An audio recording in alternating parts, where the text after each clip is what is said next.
21대 대통령 선거가 일주일 앞으로 다가온 가운데 오늘 저녁에는 마지막 TV 토론회가 열립니다. 대선 전국 상황 두 분과 짚어봅니다. 조청래 전 여의도연구원 부원장, 최진 대통령 리더십 연구원장과 함께합니다. 어서 오세요. 네, 안녕하십니까. 다음 주 이 시간에는 본투표가 시작이 될 텐데 이제 마지막 남은 일주일, 막판 변수는 어떤 게 있을까요? 지금 아무래도 단일화 여부하고요. 그다음에 제일 큰 게 후보 리스크 아니겠습니까? 실언이라든가 막말이라든가 혹은 선대위 관계자가 무슨 국민 정서에 어긋나는 발언을 한다든가 이런 게 영향을 미칠 수 있는데요. 다만 내일부터 여론조사 공표 금지 기간에 들어가기 때문에 무슨 실수를 하더라도 이렇게 표면적으로 나타나서 검증될 방법은 없습니다. 없고 대개는 대개 이 선거는 이때쯤이면 양상이 분명해지는데요. 국민의힘의 경우에 그 선대위 체제가 되게 늦게 가동이 됐잖아요. 그리고 지난 한 일주일 동안에 보수 지지층이 급속하게 결속되는 모습을 보여주고 있기 때문에 이게 이런 분위기가 지속될 수 있어서 판은 수면 밑에서라도 판은 계속 요동칠 수 있다 이렇게 봅니다. 최진 원장님께서. 저는 이제 여론조사에 의하면 막판 변수 1호가 단일화, 후보 단일화, 2위가 윤석열, 김건희 수사라고 나오던데 저는 둘 다 아니라고 보는 거죠. 사실은 지금 이 시점에서 표심을 움직일 수 있는 중요한 저는 어떤 변수 하나를 꼽는다면 온 국민들의 심금을 울릴 수 있는 어떤 감성 이벤트, 감동적 이벤트 이게 필요하다고 봅니다. 그게 뭐냐면 이번 선거가 아시다시피 이제 계엄 심판론이기 때문에 계엄의 강, 탄핵의 강을 일거에 넘을 수 있는 것. 예를 들면 윤석열 전 대통령이 아주 석고대조한다든지 말이죠. 전격적으로 사퇴하고 그리고 하와이인 홍준표 전 후보가 갑자기 날라온다든지 이렇게 해서 온 국민의힘이 똘똘 뭉치면서 국민들에게 말이죠. 엎드려 큰절하면서 정말 죄송합니다.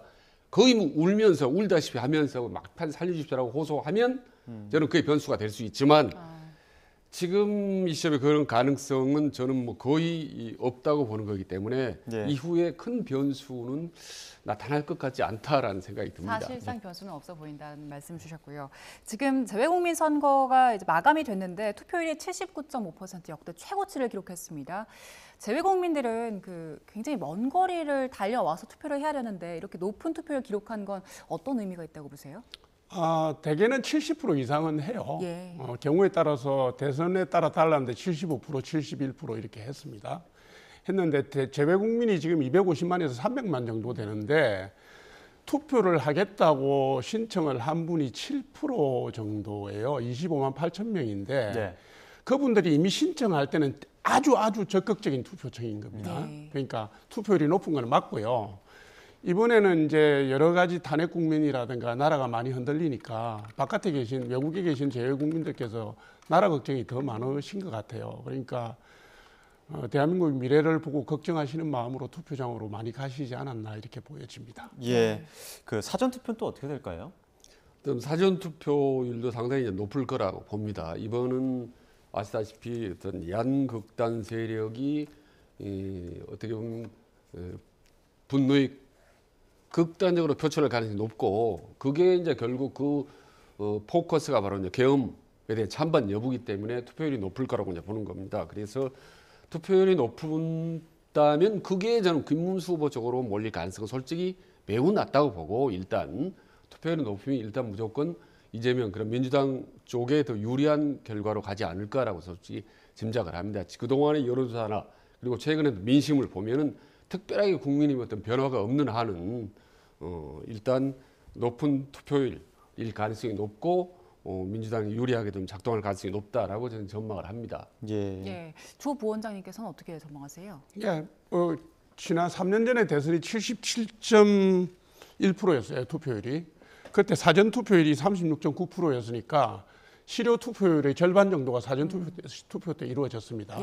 그러니까 그리고 이 사전 투표가 실시된 이래로 지금 선거를 거듭할수록 사전 투표율이 계속 올라가고 있어요. 그러니까 국민들한테 홍보도 많이 됐고 또 사전 투표는 아무래도 전국 어디서나 편하게 할 수 있으니까 이 경향을 멈출 방법은 없습니다. 그래서 이번에도 사전 투표율이 3년 전보다 높을 거로 보여지고요.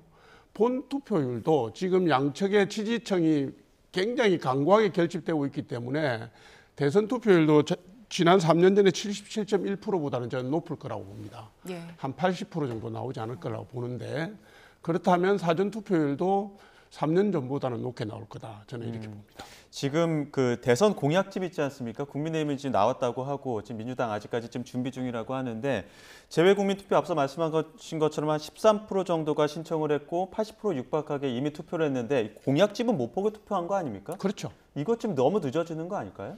그렇죠. 좀 이상해졌죠. 예. 그러니까 8일 만에 대선 8일만이 아니고 대선 8일 앞두고 어제 국민의힘에서 선거 공약집을 발표를 했고 발간을 예. 했습니다. 근데 이게 이제 3년 전에도 아마 윤석열 후보가 그때 13일 전에 했고요. 예. 제가 뒤져보니까 이재명 후보가 15일 전에 했습니다. 예.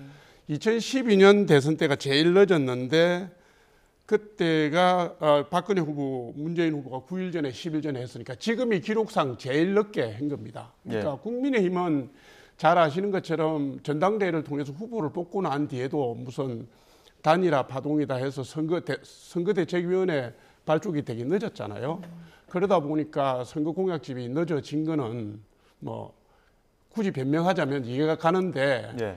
민주당은 이재명 일극 체제가 구축된 지가 상당히 오래됐고요. 그다음에 이재명 후보가 사실상의 대선 활동을 한 게 몇 달 넘었다고 저는 보거든요. 근데 민주당이 아마 29일 날 발표를 한다고 그래요. 저는 이 점이 좀 이해가 좀 안 갑니다. 그래서 예를 들면 뭐 하도 설화를 많이 겪고 또 정책도 우클릭했다 좌클릭했다 이러니까 혹시라도 논쟁거리가 될 만한 요인을 줄이기 위해서 민주당이 시기 조절을 한 게 아닌가 하는 의혹이 좀 저는 그런 생각이 들고요. 예. 이준석 후보의 선거 공약집은 원래 이분이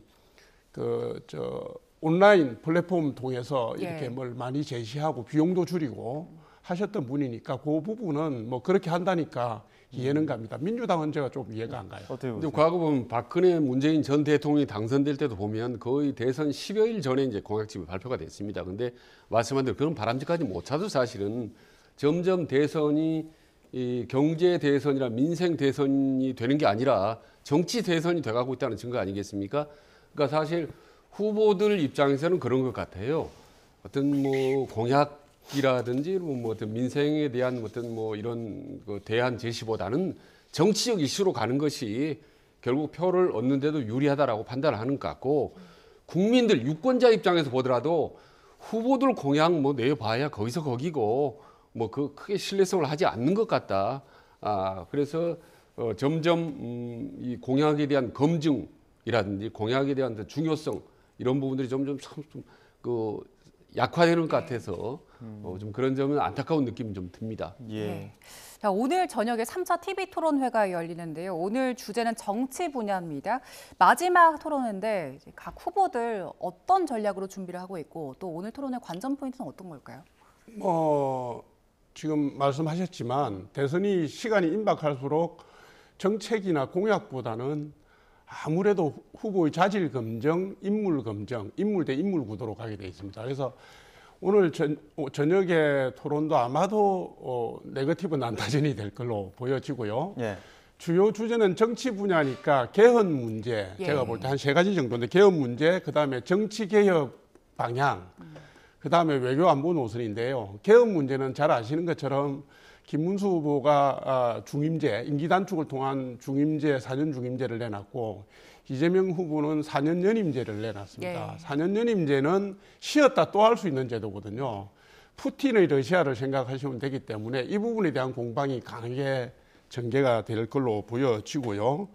그다음에 부정선거 논란이라든가 뭐 이런 부분, 그다음에 민주당의 사법부 독립성 침해 문제 이런 게 집중적으로 나올 겁니다. 2012년도 대선을 두고 이재명 후보가 부정선거라고 수개표로 해야 된다고 SNS에서 밝힌 물증이 있기 때문에 당신이 이때까지 왜 이렇게 거짓말했냐 하는 논란이 나오지 않겠습니까? 예. 그것이 집중적으로 있을 거고요. 그다음에 외교안보 노선은 한미일 그 체제, 네. 연합 체제 이 부분에 대한 논란과 더불어서 대중 노선, 대북 노선에 대한 제가 국민의힘 입장에서 말씀드리는 겁니다. 네. 대중노선, 대북노선에 대한 공격이 집중적으로 있지 않겠는가 이렇게 봅니다. 어떻게 보세요? 일단 뭐 이번에는 아무래도 이제 김문수 후보가 좀 표가 여전히 득표율이 밀리기 때문에 윤석열 죄송합니다. 이렇게 이재명 후보를 이제 맹렬히 공격하는 그런 이제 네거티브 전략 일변도로 갈 가능성이 높습니다. 더구나 이제 마지막 TV 토론이기 때문에 상대방에 대한 총 공세를 별 가능성이 높은데 그게 과연 중도층 표를 흡수하는 데는 도움이 될까라는 게 좀 큰 의문입니다. 조금 전에 윤재욱 총괄본부장 국민의힘 예. 뭐 김문수 후보와 이재명 후보 인생을 비교하겠다. 뭐 김문수의 장점을 부각하는데 주력하겠다라는 그건 좀 옳은 전략이라고 봅니다. 근데 그동안에 보면 이재명의 단점을 부각하는데 역점을 두는 전략, 네거티브 전략은 오히려 드는 역효과가 좀 난다고 봅니다. 근데 역시 이번 마지막 공방은 이제 개헌과 계엄일 텐데 보통 선거라는 막판에 계엄이 4년 연임제냐 뭐 임기 단축론이야 이런 부분들은 중도층의 표심을 움직이기가 힘듭니다. 사실은. 그래도 역시 이번 대선의 최대 화두였던 계엄 부분에 대해서 김문수 후보가 상당히 진전된 파격적인 어떤 커밍아웃이라든지 어떤 사고라든지 이런 발언이 나올지 이런 부분들이 표심을 좀 움직일 수 있다고 보는 건데 저는 이 부분이 나올 가능성은 좀 적다고 보는 거죠. 네. 그래도 이번 대선은 계엄에 대한 확실한 태도와 입장 이게 결국은 중도층 표심을 움직이는 바로미터라고 저는 봅니다. 예. 내일부터는 이제 여론조사 결과도 못 보기 때문에 오늘 나와 있는 여론조사 결과들도 두루 한번 살펴볼 텐데요. 사전투표 전에 지지율이 역전하는 이른바 골든크로스 가능성도 앞서 윤재욱 총괄 선대본부장이 언급하기도 했습니다. 먼저 양당의 반응부터 듣고 오시죠. 근데 지금은 어쨌든 저쪽도 제가 부산, 울산, 대구 이렇게 쭉 선거 운동 다녀왔거든요. 예. 결집하고는 있어요. 그러니까 확실히 보수세. 꼴도 보기 싫은 선거판 돌아보기도 쉽지 않았던 그 보수 지지층이 예. 그래도 이렇게 고개를 돌리고 있는 상황이더라고요. 골든크로스는 희망사항인데 예. 그게 희망 고문으로 끝날 거예요. 예. 그렇게 쉽게 되지는 않고요. 보수 지지층이 완전하게 그 몸을 돌려서 투표장으로 오기가 예. 지금은 어려운 수준으로 망가져 있어요. 그래요. 예. 국민의힘이. 너무 안 좋게 시작했죠. 예. 그러니까 이제 사실상 지금 이제 TK, PK 전통적 우리 보수 진영의 기반이 예. 처음에는 그냥 거기에 이게 보수 텃밭이 맞나 그럴 정도로 쌓였거든요. 그렇지만 그런 전통적 지지 기반인 TK, PK에서 이제 결집이 이루어지고 있고 거기에 이제 수도권으로 이제 북진을 해야 되는 상황인데 예. 이 수도권은 역시 어쩌도 누누이 이야기했지만 우선 12.3 비상계엄에 대한 명확한 예. 대국민 사가 있어야 되죠. 아하. 그러니까 수도권 중도 무당층에서 일정 부분 예. 지지가 들어와야 돼요. 네, 먼저 동아일보 의뢰로 리서치 조사 결과를 보게 되면요. 이재명, 김문수 후보 양 후보 간의 지지율 격차는 11.5%포인트로 두 자릿수입니다. 김문수 후보의 지지율 역전 가능성, 희망사항일까요? 희망 고문일까요? 저는 가능성이 충분히 있다고 봅니다. 예. 그건 이제 그 지난 한 일주일 동안에요. 그 대구, 경북, 부산, 울산, 경남에서 급속하게 지지층 결집이 이루어지면서 지지율 역전이 일어났잖아요. 예. 그러니까 이거는 전례를 찾아보기 힘든 속도고 시기적으로도 그렇습니다. 이 부분이 시간이 가면서 충청권에도 영향을 미쳐서 충청권에서의 지지율이 균형을 이루는 조사 결과들이 속속 나오고 있어요. 이 부분도 많이 차이가 났거든요. 그러니까 전체적으로 한 20% 넘게 차이 나던 게 지금 한 자릿수로 좁혀진 게 일주일 만에 일어난 변화입니다. 이런 변화들이 수도권의 표심에 직간접적으로 영향을 미치고 있다고 저는 보고 있고요. 네. 그다음 그보다도 사실 더 중요한 게 뭐냐면 이재명 후보의 확장성이 문제가 된다는 겁니다. 이재명 후보의 확장성은 대개는 조사마다 다르지만 마지노 라인이 한 46, 7%에서 움직이질 않아요. 이게 이제 이재명 후보를 지지하는 지지층이 비교적 빨리 결집이 된 다음에 어떤 변화나 이런 돌파구를 모색을 못하고 있는 막다른 골목에 딱 처해 있는 상황이거든요. 그리고 이재명 후보의 정체성도 워낙 분명하고 그다음 이분에 대한 뭐 우클릭 행보를 하니 많이 해도 이분에 대한 뭐 신뢰나 이런 부분들이 워낙에 반복적으로 화두가 되었던 상황이라 만약에 이재명 후보가 46%선을 넘어가지 못한다면 이준석 후보의 지지율에 따라 좀 다르긴 한데요. 이준석 후보의 실제 득표가 만약에 5, 6%에 그친다면은 저는 그 골든 크로스가 일어난다고 봅니다. 예. 예. 지금 그 이재명 후보의 확장성 지적해 주셨는데 이재명 후보 일단은 선두를 유지하고는 있는데 지지율 보면 정체 중이거든요. 앞으로 남은 일주일 동안에 그 지지율을 좀 지킬까요? 아니면 흔들릴 가능성이 있을까요? 그러니까 약간의 이제 변화는 있겠지만 큰 흐름의 변화는 없을 거라고 보는 겁니다. 일단 조금 전에 여론사를 본다면 3자 대결 구도를 했을 때도 이재명 후보가 지금 10%포인트 이상 차이가 나거든요. 지금 일주일밖에 안 남았으면 일주일인데. 그리고 단일화했을 경우 양자 대결 구도를 하더라도 10%포인트 이상 차이가 납니다, 사실. 저 정도면 사실 따라잡기가 매우 힘든 구도로 보고 과거 대선을 볼 때. 그리고 지금 저 화면에 나오지 않고 있지만 중도층에게 물어봤습니다. 후보 단일화를 국민의힘이 하는 게 나은지 안 하는 게 낫냐 물어봤더니 단일화를 두 사람이 반대한다라는 게 오히려 20%포인트 차이가 더 많습니다. 이건 뭘 의미하냐면 단일화 하더라도 별 효과가 없다는 거거든요. 그런 점에서 볼 때 이 지금 전체적으로 10%포인트 차이는 엄청나게 큰 거다. 다만 최근 들어서 국민의힘 후보와 이제 표차가 조금 늘어지지 않습니까?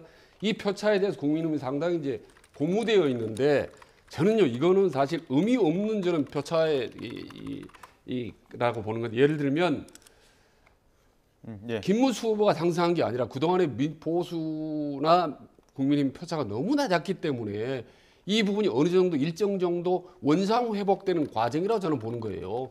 그렇기 때문에 이거를 김문수의 상승세라고 보는 거는 매우 좀 착시 현상일 가능성이 높고 어느 정도 워낙 밑바닥을 쳤던 보수 후보가 그래도 민주당 이재명은 안 되겠다라는 사람들이 마지못해서 움직이는 표심이기 때문에 저는 이 의미 없는 상승세다. 그런 점에서 볼 때는 지금의 이 1강, 1중, 1약 구도가 큰 변화는 없을 것이다. 이 1중, 김문수 후보가 좀 더 표차를 좁혀가고 올라가겠지만 그게 어느 정도 선에서는 또 머무를 가능성이 있다. 고착화될 가능성이 높다라고 보기 때문에 대세는 전반적으로 큰 변화가 없다고 저는 봅니다. 앞서 말씀하셨던 그 동아일보 의뢰로 그 리서치 조사 결과에서 중도층한테 물어봤던 보수 단일화 찬반 여부 이 부분은 해야 한다가 31%였고 하지 말아야 한다가 49.3%라는 점 다시 한번 분명하게 말씀드리고요. 자, 중앙일보가 의뢰하고 갤럽 조사가 한 결과들도 한번 보겠습니다. 그 이재명 후보가 다자, 양자 대결 모두에서 오차 범위 밖에서 앞선다는 결과가 있습니다. 이재명 후보 49%고요. 김문수 후보가 35%입니다. 앞서 그 동아일보 의뢰로 리서치가 조사한 것보다 이재명 후보와 김문수 후보 간의 격차가 조금 더 벌어지는 결과거든요. 이건 좀 어떻게 해석해 볼 수 있을까요?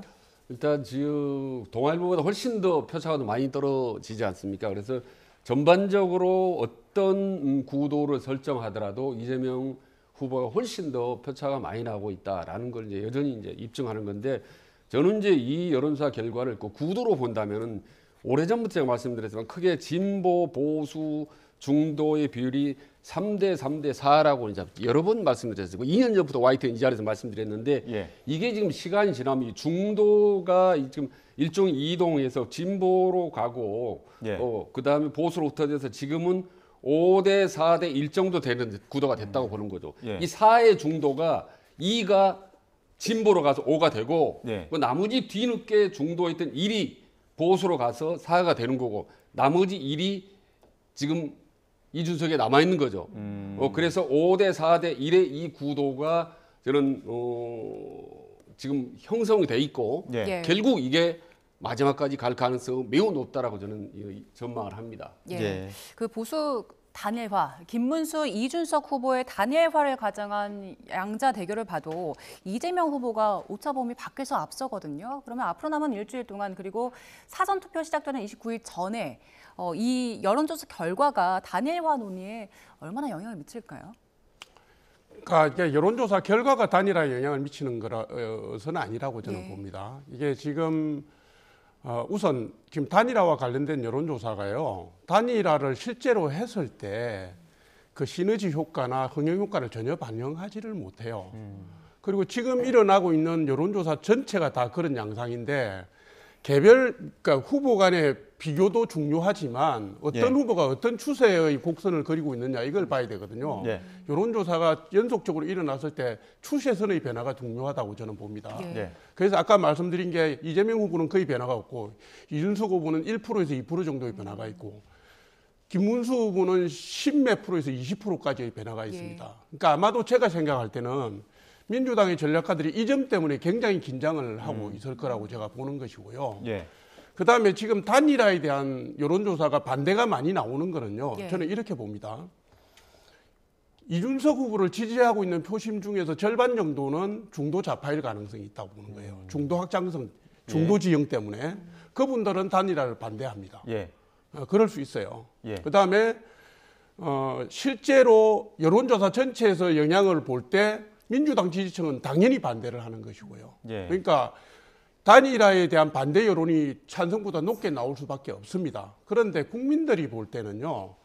감동의 소재가 되거든요. 아마 단일화를 누군가가 한다면 예. 희생적인 결단으로 하지 무슨 꼼수 부리고 뭐 이렇게 안 합니다. 예. 그렇게 하는 단일화 보셨어요?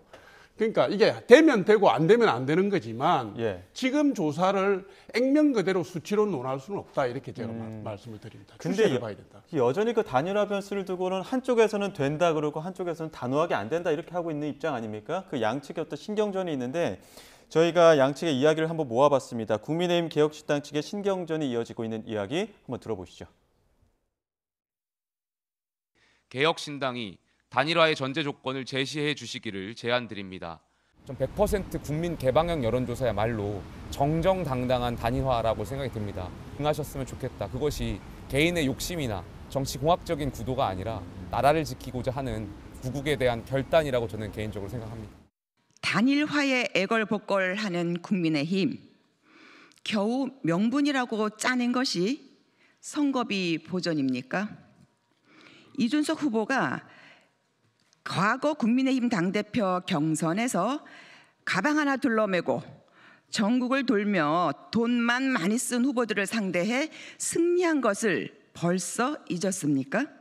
더군다나 이준석 후보는 지지율 10%를 넘겼으며 선거날이 가까워질수록 그동안 관망했던 부동층의 지지자들이 몰려 승리할 것이므로 선거비 보전은 고려 대상조차 아닙니다. 네, 국민의힘 측에서 아무리 그 제안을 해도 개혁신당 측에서는 저처럼 이렇게 접점을 찾지는 않는 것 같더라고요. 근데 그 제안이 아주 그 공허한 메아리 같은 제안인 거죠, 사실. 실질적으로 아무 진전도 없고 협상의 기미도 없는 겁니다, 사실은. 그냥 막연히 허공에 대고 이거 단일화해야 된다, 해야 된다 계속 외치는 거 아니겠습니까? 그게 지금 일주일 10일이 넘었는데 이런 단일화를 저는 본 적이 없어요. 이런 협상을 본 적이 없고. 두 번째로는 아니 단일화를 아무리 하더라도 이재명에게 완패한다는 여론조사 숫자가 계속 나오는데 어느 누가 단일화를 하겠습니까?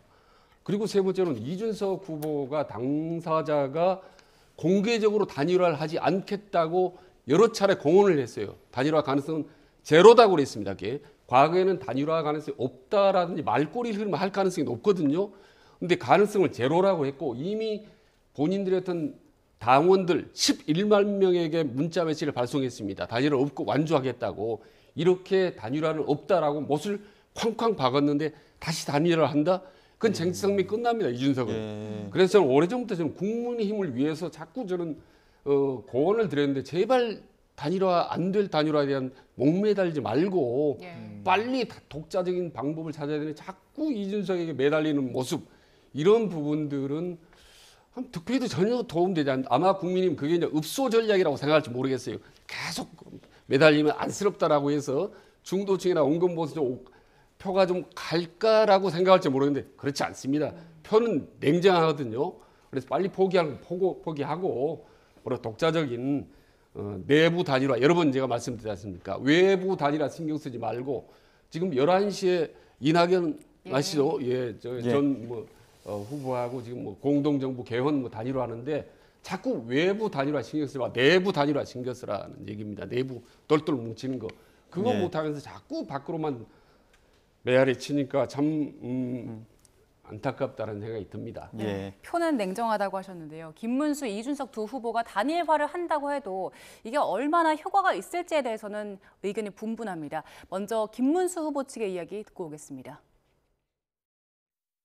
그렇게 되면 이준석 후보를 찍으면 이재명 후보만 도와줄 것이다라는 판단에 이를 것이기 때문에 막상 지금 현재 나오는 여론조사의 인기 투표적인 측면은 많이 달라질 것이라고 생각을 합니다. 근데 단일화가 이루어진다면 오히려 이탈 가능성도 있다. 이런 분석도 있던데 여기는 동의를 안 하십니까?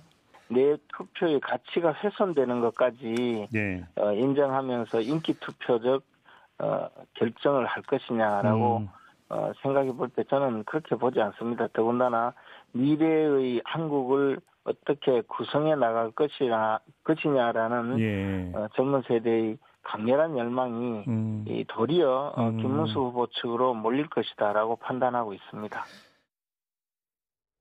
네, 앞서 진행자도 질문을 했었는데 그 단일화를 하면 이게 지지율이 산술적으로 합쳐지는 게 아니라 오히려 이탈이 생길 수도 있다 이런 분석들도 있던데 어떻게 보세요? 네, 그런 분석이 있습니다. 근데 먼저 말씀드리고 갈게요. 아까 매달린다고 그러셨는데 좀 정정하겠습니다. 매달리는 게 아니라 노력하고 있는 겁니다. 그러니까 정치를 하시는 분들이나 정당은 유권자들이 원하면 뭐라도 하는 노력을 해야 됩니다. 지금 이재명 후보에 반대하는 대부분의 유권자들이 단일화를 촉구하고 계시기 때문에 국민의힘에서 노력을 하고 있다 이 말씀을 제가 드리고요. 끝까지 노력할 겁니다. 되든 안 되든. 근데 실제적으로 단일화 효과가 있느냐를 두고는 전략가들 사이에서 논쟁이 많이 있습니다. 지금 이재명 후보의 그 확장세를 제일 전선에서 저지하고 있는 게 누구냐 하면 이준석 후보라는 분석도 있거든요. 이재명 후보가 중도층으로 확장해 나가지 못하는 부분은 이준석 후보가 중도를 꽉 쥐고 있기 때문에 확장에 한계가 있다는 분석도 있어요. 그리고 또 한 가지 분석은 내가 단일화 안 하는 것이 이재명을 잡는 길이라는 이준석 후보의 논리가 그 논리입니다. 또 하나의 분석은 그래도 단일화를 하면 흥행이나 시너지 효과, 국민 감동이 배가 된다라고 해서 효과가 있을 것이라고 보는 것인데요. 문제는 이준석 후보가 받는 지지를 어떻게 분석할 것이냐에 달려 있습니다. 그래서 국민의힘 내에서도 단일화가 효과가 있다 없다 논란이 사실이 있습니다. 왜냐하면 이준석 후보가 중도층의 지지를 받고 있지만 투표장에 제일 안 나오는 층이 중도층이거든요.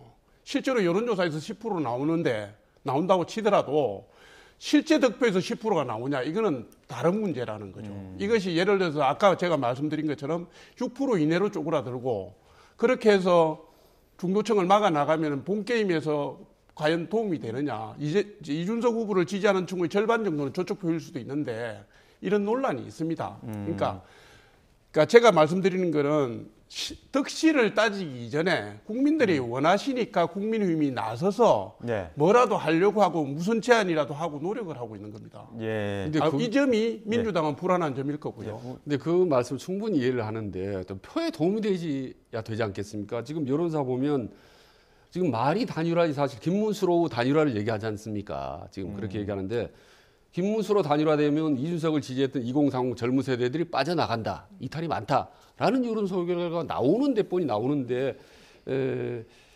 오히려 효과가 역효과가 난다는 부분이 있고 또 하나는 단일화 이후를 보십시오. 이준석이 입장에서 본다면 만약에 단일화를 했는데 다행히 운 좋게 정권을 잡는다라고 해도 본인은 토사구팽될 가능성이 높다고 보는 거죠. 사실은.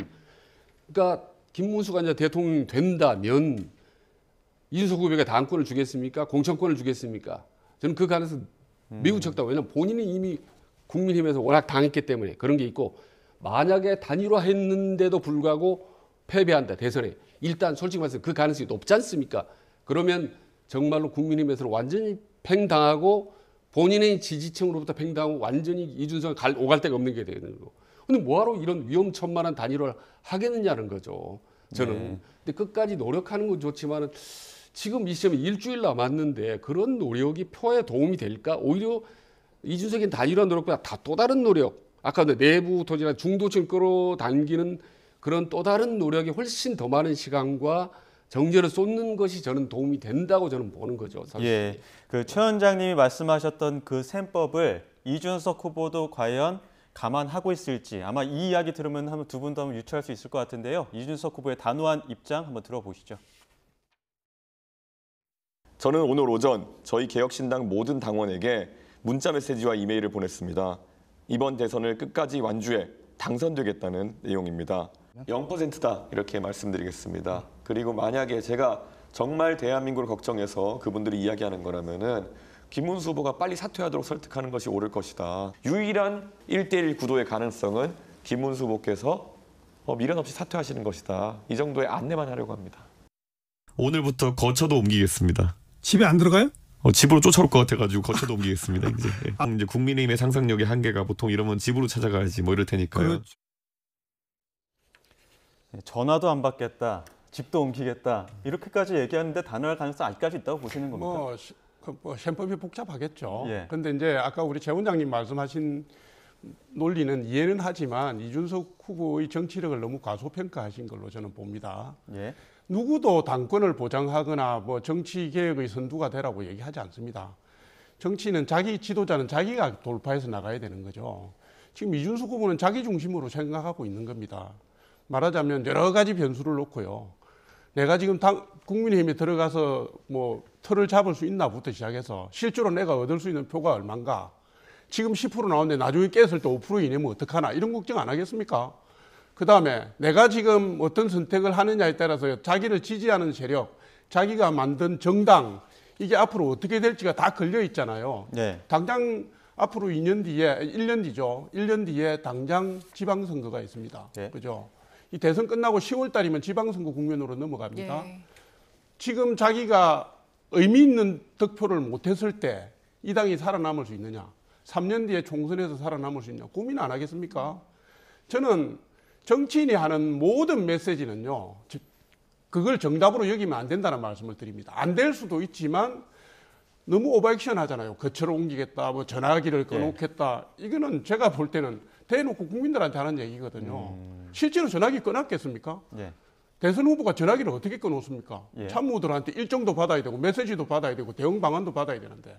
그러니까 저거는 그냥 말씀이다 이렇게 말씀드리는 거고요. 될지 안 될지는 저도 모르겠습니다. 다만 국민의힘에서 노력하는 만큼 이준석 후보가 똑같이 고민하고 있을 거다라는 점은 제가 말씀드립니다. 예. 김종필 전 총리나 과거에 안철수나 이렇게 단일화를 할 때, 이렇게 밀당을 할 때 말이죠.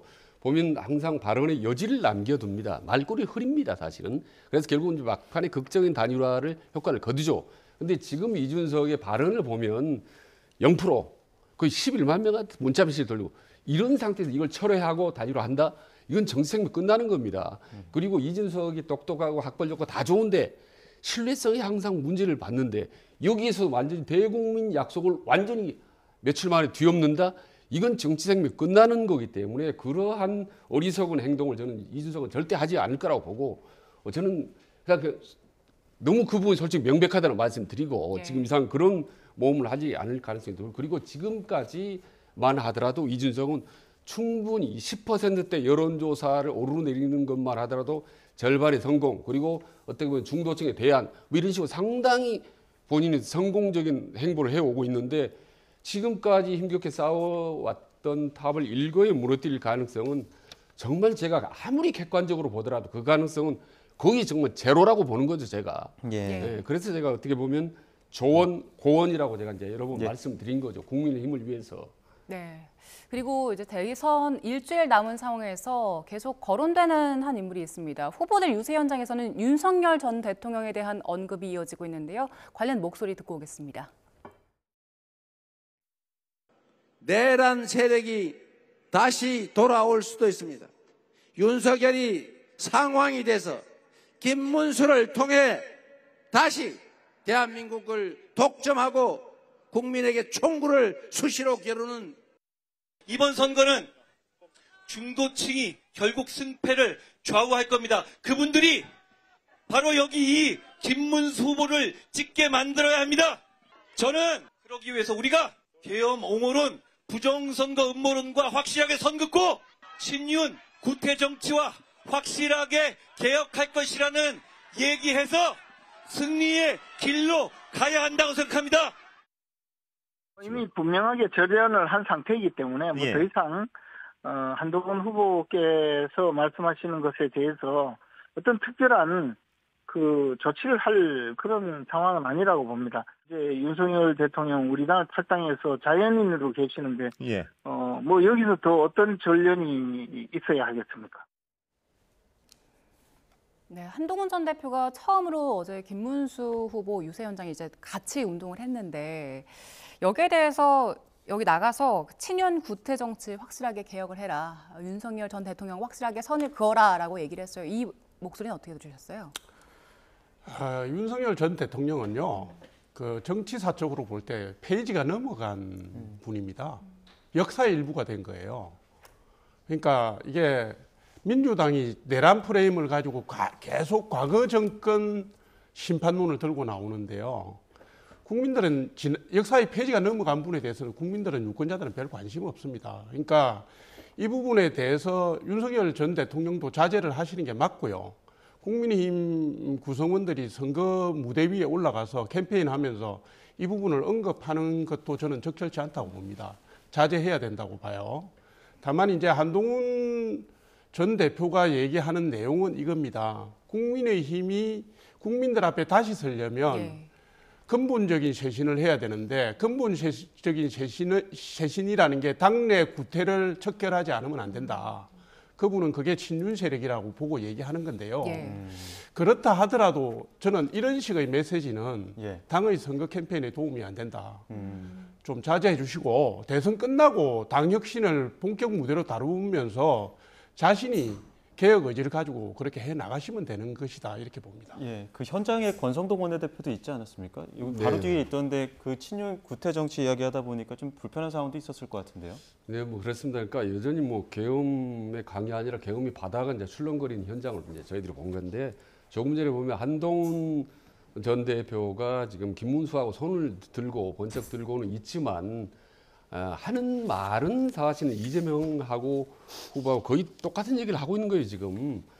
사실 이번 선거 같은 경우는 이재명 후보나 민주당이 다른 이야기 할 것도 없이 조금 전에 공약도 늦었지만 비상계엄, 뭐 내란 세력 이 얘기만 하더라도 사실은 충분히 대선 흐름은 좌지우지하는 겁니다. 지금 국민들한테는 윤석열 트라우마가 너무 강하기 때문에 이번 계엄 뭐 심판론이 결국 처음부터 끝까지 지속될 수밖에 없는 상황인데 더구나 지금 어제 오늘 뭐가 나왔습니까? 뭐 윤석열 전 대통령이 뭐 도끼로 무슨 뭐 국회문을 부수라고 했다고 특정 사람을 지시했다는 뭐 이런 검찰 진술이 나오는 거기 때문에 더 국민들 입장에서는 염장을 지르고 지금 더 화가 나는 이런 상황인 거죠.